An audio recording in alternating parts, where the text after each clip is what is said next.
Bab 1 Al-Quran dan Hadis Pedoman Hidupku. Indikator pencapaian kompetensi dasar.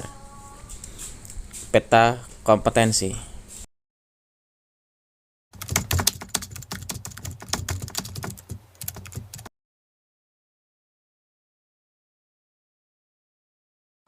Pengertian Al-Quran.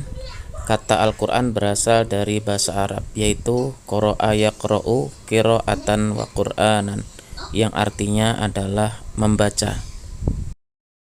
Al-Quran dengan makna bacaan dinyatakan oleh Allah Ta'ala dalam beberapa ayat, antara lain dalam surah Al-Baqarah ayat 185.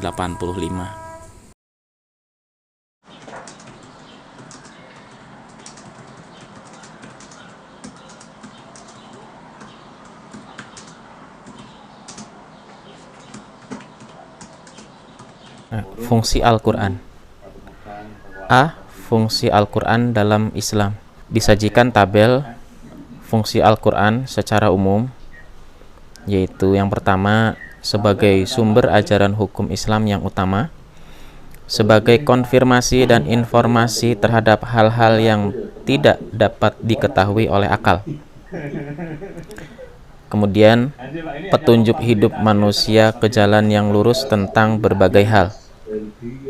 Lalu, sebagai pengontrol dan pengoreksi terhadap ajaran-ajaran masa lalu, yaitu Injil, Zabur, dan Taurat.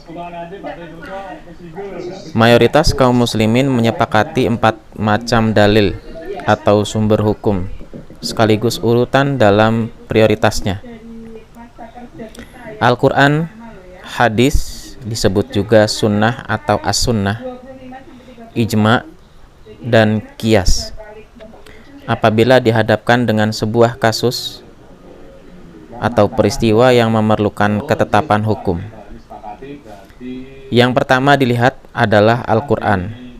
Jika ditemukan hukumnya di dalam Al-Quran, maka hukum tersebut yang dilaksanakan.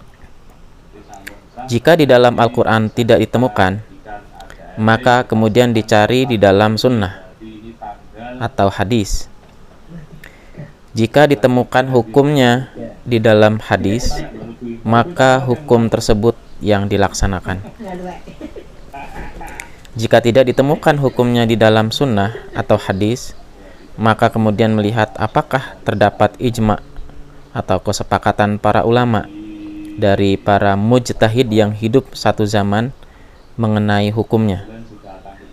Jika ditemukan, maka hukum tersebut yang dipakai atau dilaksanakan. Jika tidak ditemukan, maka dilakukan ijtihad atau upaya pengeluaran hukum oleh para ulama yang memenuhi syarat-syarat tertentu dengan menggunakan qiyas terhadap nas Al-Quran dan Sunnah.